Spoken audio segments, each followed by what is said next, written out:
Welcome, everybody, to the In the Flat podcast. I'm your host, Tony Kill, joined again by Jordan Schultz.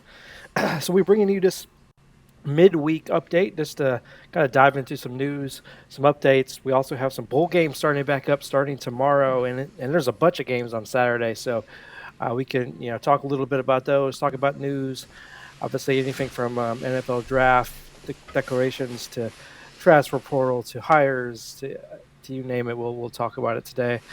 But we'll start first with obviously a little bit of summer news, as it was announced this week that Coach Mike Leach of Mississippi State did pass away. Obviously, he's definitely a colorful character that many in the industry love. Always made for interesting press conference or interesting sideline interview after a game. Even like those coaches that played against him, like Coach Kiffin or Saban, always had great things to say about him.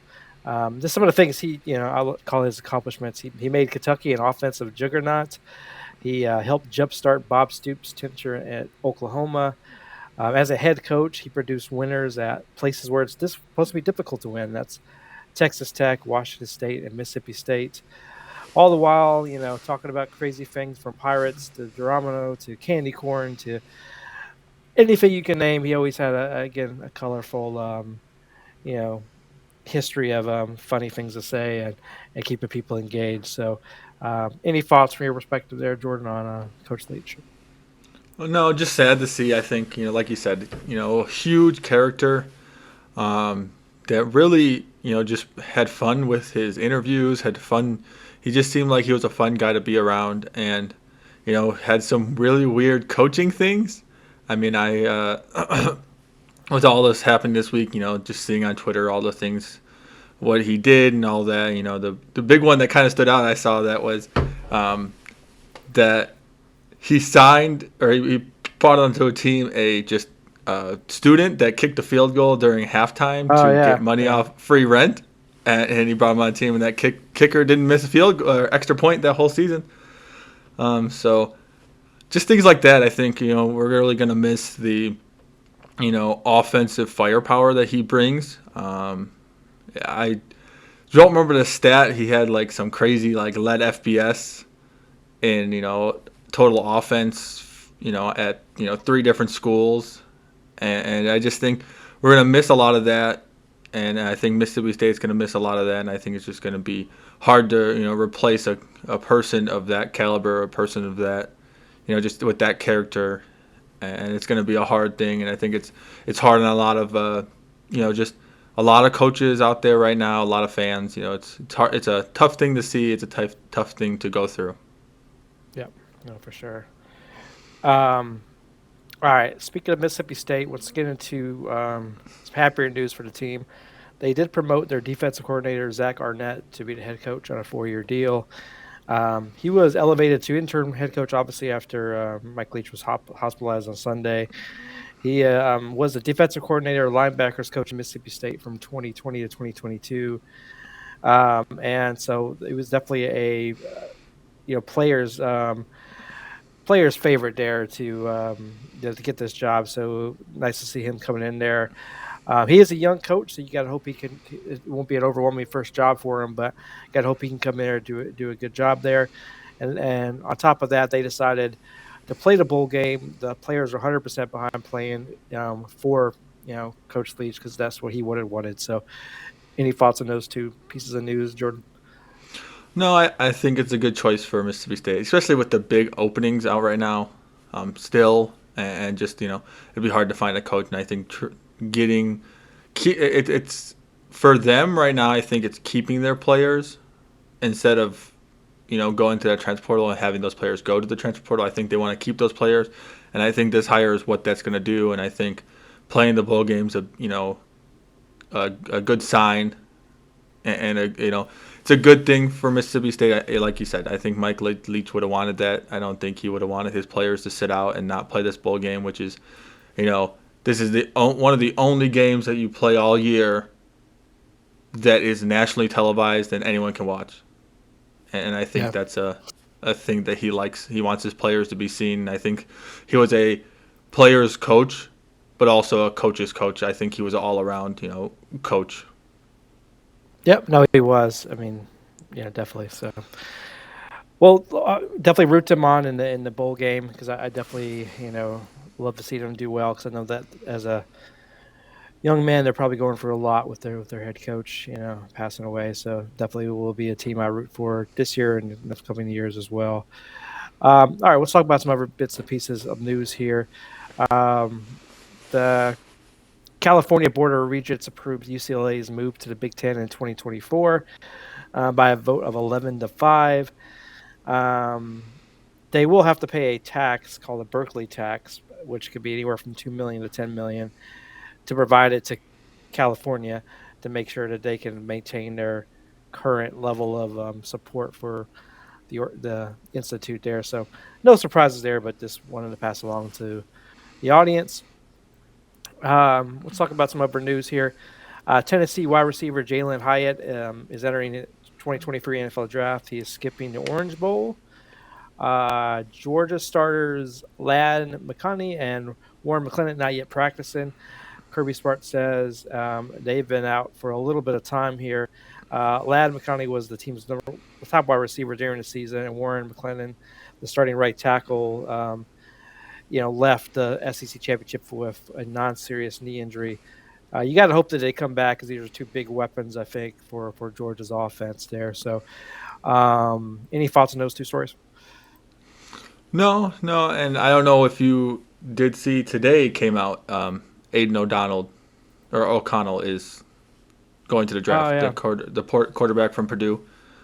And I don't know if you were going to talk about this, but I saw that Drew Brees is going to be the assistant interim coach for Purdue this for the ending of the season. I didn't read it all. Is it to the ending of the season for the bowl game? What is this for? yeah. I'm interested to see that as well. I'm looking for more information on that. I saw that right before we jumped on a podcast, so that's going to be interesting. I don't know. What do you? I mean, I guess I understand why he would do that, but I don't know what that means for like his broadcasting career. I guess that's been pretty much over now, right? Has he done broadcasting since the Notre Dame games? Has he been on NBC at all? Have you seen him? I think I have. I think I see him here and there. I think he's also on the NFL side as well. I've seen that, but I'm not 100% sure how that goes, how their contract is, and all that. If they can still be a coach, especially interim, he might take a break from broadcasting. I don't know how that works. Yeah. I mean, I think it's. I mean, he's definitely a representative of that Purdue school. So, having played there and been probably the best player come out of Purdue in a long time. So, I sure that it'll excite the fans. Maybe get them a quarterback recruit that he can coach up to. So, we'll see. Something to kind of keep an eye on there. All right, moving on to some other news. Michigan tight end Eric All is joining quarterback Cade McNamara at Iowa. Both of those guys, were more like captains at Michigan, so it was interesting that they both transferred to Iowa. Will this change the fortunes of the Iowa offense, Jordan? I don't know. I think it's a good quarterback. He's going to be definitely better than what Iowa's had. I just don't know if it's really going to change, their offensive woes. It'll make them better. I think Iowa's going to be the favorite to win their side of the conference next year just because they have a excellent defense, and now they have also, they might have at least an average offense, which is what you need. You can name all these great schools that had you had Georgia last year. Great defense, average offense. And that's what it is. You need that average. You don't need the best offense. You just need an okay-ish offense to help. And I think that's what Iowa might have next year. And they might be a scary team to play. Yeah, for sure. All right, some more news. Clemson linebacker Trenton Simpson declared for the NFL draft. He recorded 77 tackles this year, 4 tackles for loss, 2.5 sacks, and had a couple forced fumbles. So I don't think he's going to play in their bowl game, it appears. So I don't remember reading if he was or not. But normally if they're declaring, they're not going to play in the bowl game. So it could be a loss there in the bowl game for Clemson. but could be a first round draft pick potentially for Trenton Simpson there. All right, let's move along. Kent State hired Minnesota's Kenny Burns as head coach. Burns replaced obviously Sean Lewis, who stepped down last week. Who after he went 24-31 or 5 seasons and becoming the offensive coordinator at Colorado. Burns has been with the Minnesota Gophers since 2017. He coached some really good running backs, obviously there. Golden Flashes, Kent State went 5-7 this season, so he's looking to see if he could turn them around there. Another Clemson player to enter the draft is defensive end Myles Murphy. He's actually listed in many cases one of the top 10 players in the draft. He had 37 total tackles, and 7 sacks in 2021.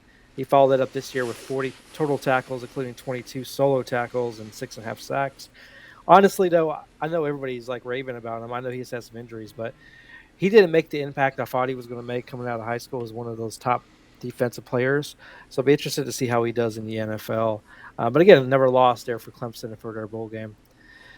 And news that it came out about an hour or two ago is Massachusetts Governor Charlie Baker has been named the next NCAA president, and he will take over in January. So this is a crazy time to be taking over as NCAA president with all these NIL deals.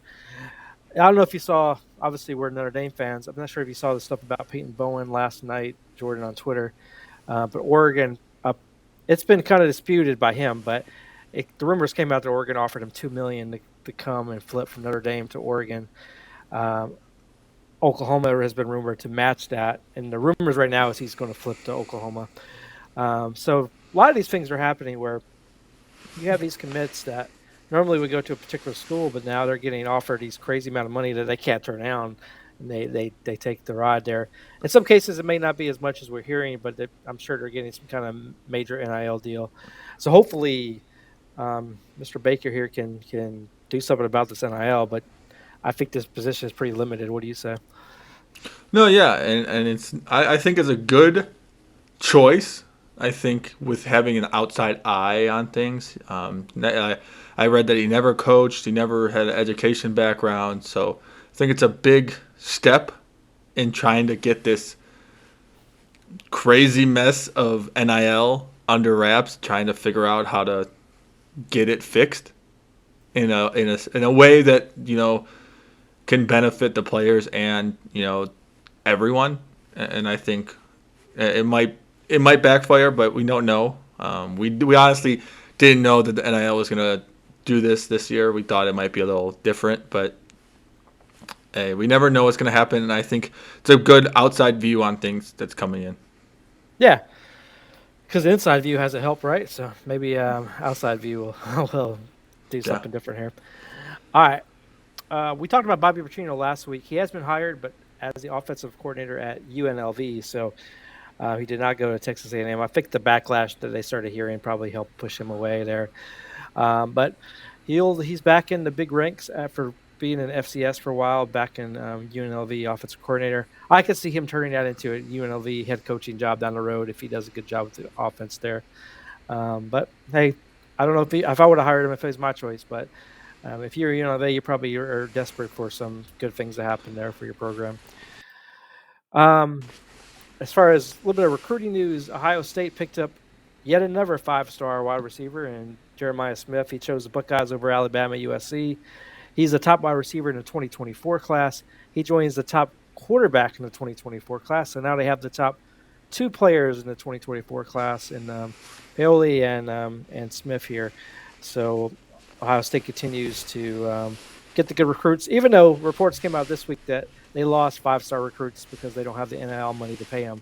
So who knows what's actually real or not out there in the recruiting world. Let me see. Speaking of Ohio State, running back Trevion Henderson is going to miss the college football playoff and undergo surgery for his foot injury that he sustained. He's missed the last few games there. So you got to hope if you're Ohio State that Mayan Williams is there ready to go and can participate in the playoffs and do a good job for you, because I think the 1-2 punch, they never really had them this year. There was always one of them was always missing. So it's going to take a little bit of a step back there for Ohio State going into the bowl game. All right. Speaking of bowl games, let's dive into some games. I think my count, we had about 8 or 9 bowl games coming up Friday, Saturday, Sunday, Monday. So we could hit a few of these. So Jordan, I'm gonna go through some of these, and you can tell me your thoughts. So let's start off with UAB versus Miami in the hometown Lenders Bahamas bowl game. So this will take place tomorrow at 11:30 a.m. Eastern. Both teams are 6-6 this year. This is the first bowl game of the season, so it's always one of those weird times to get the bowl season running. This is the sixth bowl appearance for UAB. Miami is 8-5 in bowls and 1-2 under head coach Chuck Martin. Usually, the Bahama Bowls last few years has been pretty solid with some really good games. UAB does not have any transfers yet, even though they recently switched over to Trent Dilfer. So you have the coaching change there for UAB. So what do you say? What do you think happens here? UAB or University of Miami in Ohio? I think UAB is going to win this one. I think UAB. I don't know. They lost their program, then they came back and got their program again, and then just kind of went off from there. I think they've been a consistent team so far since their comeback. So give me UAB. I never really watched either of these teams all year, just because they're not like a team that most team players would watch, most fans would Yeah. watch, unless you went to their schools or that's your school you like. But give me UAB. I think the UAB just has a better team. Yeah, I go with UAB as well. I think UAB has definitely have the better offense. Miami is more of a try to grind you out of victory, so they're not going to like throw up 45 points on you or anything. But I think UAB has the ability to kind of really crank up the points really quickly. Scoring 30, 40 points a game. So I definitely think UAB will be able to take this one and celebrate in the Bahamas. So can't beat that bowl game though. I would rather go to the Bahamas Bowl than some of these weird bowl games in North America. Well, obviously they're all in. You know what I'm saying. Um, uh, all right, UTSA versus Troy in the Duluth Training Cure Bowl game. All right. UTSA is 11-2. Troy is 11-2. This is probably one of the better matchups as far as teams. They both have played pretty well. They're both ranked, I think, coming into this game. Um, this is I think they're both conference champions. It's the first bowl game under Troy head coach John Summerall. UTSA is still searching for its first bowl win. It's 0-3 since getting to the first one in 2016. The Cure Bowl has been it's kind of been up and down. There's been some thrillers. There's been some not so good thrillers. So who wins the Duluth Trading Cure Bowl, Jordan? I'm gonna choose UTSA. I think they have a better offense all around, and I think they can put up the numbers. And I think it's gonna be a really high scoring game. I think Troy can put up numbers too, and both their defenses are not the best. So I definitely think it's just gonna be super high points, and I think it's gonna come down to a touchdown or a field goal. And honestly, it could go either way. I think, like you said, this is probably the most well matched bowl game that we're gonna see this year. Just because they're both kind of the same team. If you look at it on paper, a good, a decent offense, a okay defense, and can put up numbers. And I think that's what this game's going to be. And I think UTSA is going to pull this one out. I think they're really going for want that bowl win. Yeah, I agree. I'm going with UTSA here as well. I think a lot of it's due to their veteran quarterback, Burke Harris. I think he's, hits 70% of his passes, doesn't make a lot of mistakes. He's a good runner with over close to 600 yards. I think he'll be the difference here and get them a close victory. I do think it'll be close as well. All right. Let's talk about Cincinnati versus Louisville in the Wasabi Fenway Bowl in New York. So Cincinnati 9-3, Louisville 7-5. Both lost their coach. In fact, the Louisville coach went to Cincinnati, so it's a little awkward, I would imagine, in this bowl matchup. But again, usually you look at these bowls. If somebody's missing a coach, it can go one or the other. But if both are missing a coach, I'm not really sure what that's going to be like. I think, as I mentioned, Scott Centerfield is switching sides over to Cincinnati. Cincinnati was 2-2 in bowl games under Luke Fickell, so we'll see what happens here. Louisville isn't a whole lot better at bowls, as they're 11-12-1 all time in bowl games, and they haven't played each other. They used to be regulars in the Big East. They haven't played ever since 2013. So, Jordan, who wins this outstanding matchup of coachless teams with a lot of transfers. That's going to be very ugly, probably. Who do you got? I got Louisville. I don't know why. I just think I don't know. I can't read these teams because you have Cincinnati, who last year was great. Cincinnati, who had great performances all year, but it was so inconsistent. And you got also Louisville, who's the same thing, really inconsistent team. But I just think Louisville, I think the coach that's coming in for Louisville is a good fit for Louisville because that's where he's from. The fans are going to love him. I think the players are going to like him. So I just give me Louisville. I think they want it more. I don't know why. I just don't see Cincinnati wanting it right now.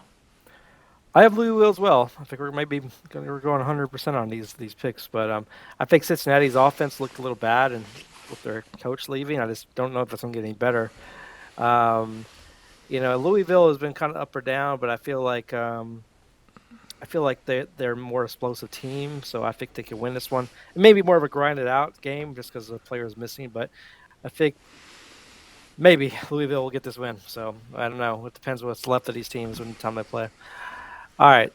Next up, we have Jackson State versus North Carolina Central in the Cricket Celebration Bowl. And this one, where is the Cricket Celebration Bowl? In Atlanta, Georgia, in the Mercedes-Benz Stadium. Coach Prime, I think, I think he actually is coaching this game.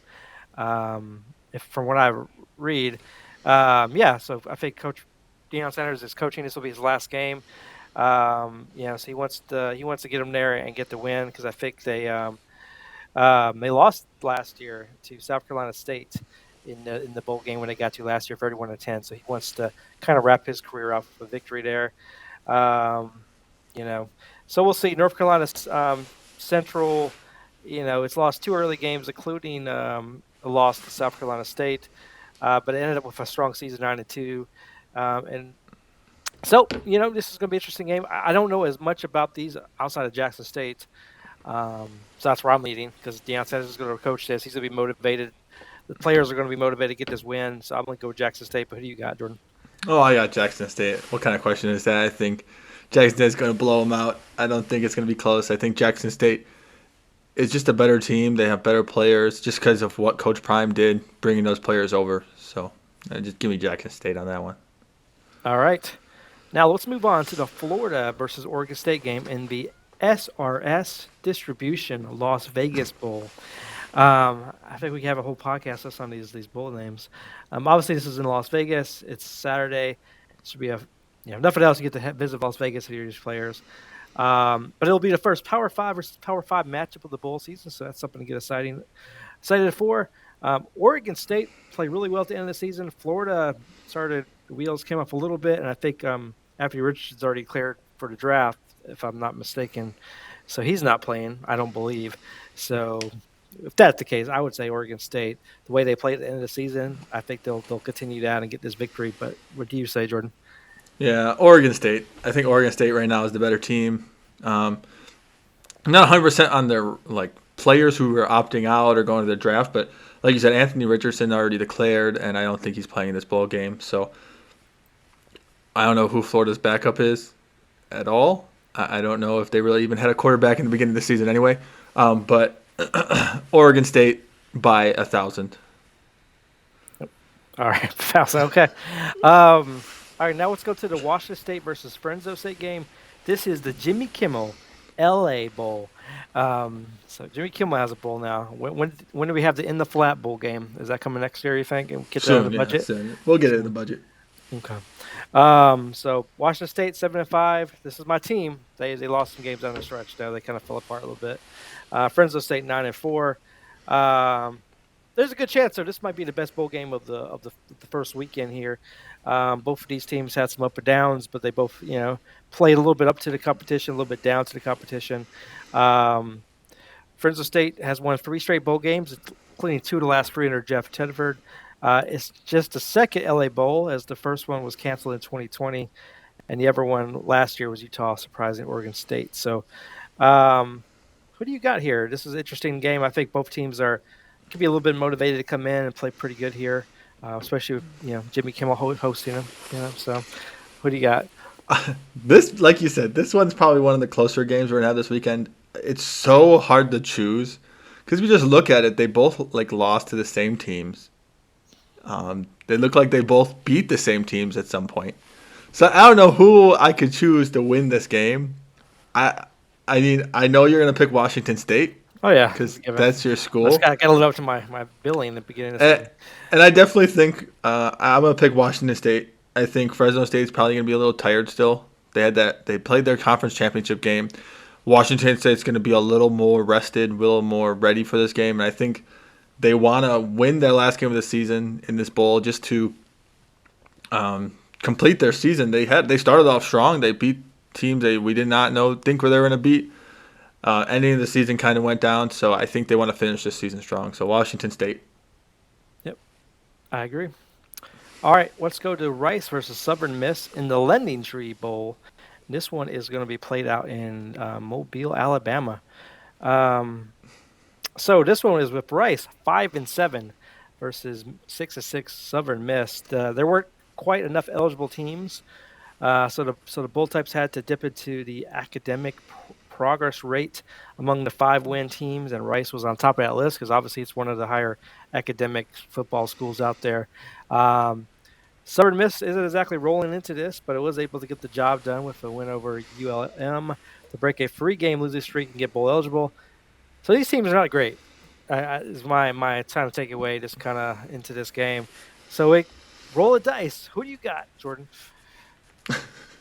Southern Miss.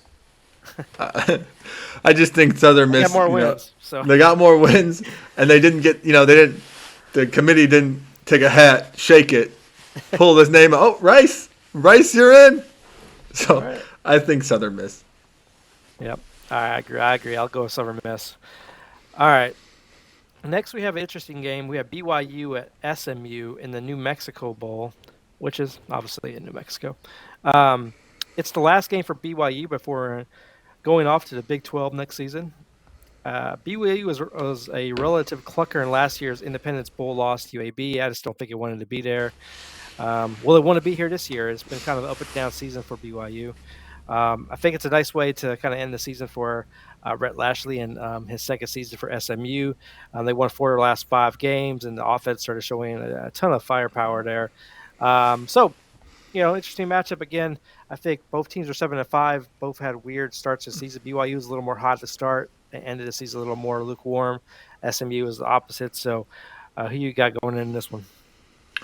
Give me SMU. I think they have the better offense, and I think right now they're more consistent on offense. BYU went downhill. Everyone thought they would beat teams they should have beat, and then they lost. So I think SMU is going to have the better offense and better firepower right now. I agree. I kind of see them having a better offense. I don't know how motivated BYU will be here again today. Oh, speaking of BYU, I don't know if you saw that our old buddy Drew Pine was visiting BYU this past week, potentially talking about transferring there as their quarterback. So something to watch out for if you're a Drew Pine fan.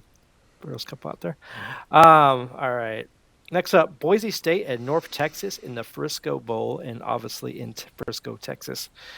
Boise State probably deserved a brighter bowl. But they lost some games they probably should have, but they finished 9-4. North Texas 7-6. A lot of these games, what I get frustrated with as far as matchups is they're based on like where the bowls are affiliated with the conferences. I wish they just throw in there the games. What gets the best matchups? That would make for a better bowl season if they want to go that route. Same thing with the New Year's Six. Why are we rewarding conferences for affiliations? Let's just put the best teams in. That's another soapbox for the summer when we have content to talk about. Anyway, Boise State, North Texas. I'll take Boise State. This should be an easy one for them, in my opinion. What do you say, Jordan? Same. I think Boise State can put up numbers, and I think North Texas doesn't have a defense. So, yeah, Boise State. It's Boise State. That's right. It is Boise State. All right. Next up, Marshall versus UConn in the Myrtle Beach Bowl. It'd be a nice bowl to go to in Myrtle Beach. Let me see. This will be on next Monday. This will be, Jim Mora Jr. obviously came in and took a terrible UConn team and got them to bowl eligibility. They'll be playing against the 8-4 Marshall team that me and Jordan know well from Marshall's beatdown of Notre Dame earlier in the season. No, that didn't happen. I don't know what you're talking about. That was a preseason game, as far as I remember. But yes, so interesting matchup. I'm rolling with Marshall. They have a good running attack. They have good corners. I think they have a little more athleticism than UConn. So I'll go ahead and take Marshall in this one. What say you, Jordan? Oh yeah, definitely Marshall. I think they have the better offense, the better defense, and they can put up the numbers. And I don't know if UConn can really stop their running attack. Marshall's running back is disgusting and is a force to be reckoned with against any team. And I think UConn is the team that he's going to put up good numbers against. And again, all this is, we don't know if anybody has opted out for any NFL or transfer stuff, but as far as I know, those guys should be playing. They should be. Both teams should be motivated. They both probably want to end the season with a win, so should be a pretty decent matchup. Take us away from work next Monday if we want to watch the football while we're working. All right, that is the bowls coming up through next Monday. Obviously, we'll be back with you next week to talk about. We'll continue to talk about the bowl matchups and the bowl previews. Should be a nice, fun weekend with a lot of interesting games, and some not so interesting games. But we'll definitely watch the interesting ones and talk about them next week. Anything to wrap us up here, Jordan? Not really. I know you didn't talk about the Purdue hiring the Illinois defensive coordinator as their head coach. No, yeah. You just want to say that's a good. I think it's a good hire. I think Purdue needs that defense. No, you don't think so? No, I don't think so. So Purdue has historically been good when they've had a high-powered offensive coach running their team. When they have a defensive coach, which they've had in years past, they're terrible because they need to be. They need offense. You got to be able to score people. Yeah, but they could be like a next Wisconsin, man. Good defense. Yeah. Run game. I think Big Ten's getting tough though with Wisconsin hiring and Nebraska hiring some good coaches. So we'll see where Purdue falls in all this. I think Purdue might be making its way out of that conference in the future if it wants to survive, because it's going to be tough sledding, I think, for them as an alum. Sorry to say that. All right, guys. So that kind of wraps us up for this week. A lot of interesting stuff happening out there. We, as always, if you have any questions or want to follow us along, follow us on Twitter, In the Flat Pod on Twitter, as long as it exists. Hopefully Twitter is still with us for next year. And then website, intheflatpodcast.com. They will continue to post content and answer your questions. And we look forward to seeing you guys next week. Bye.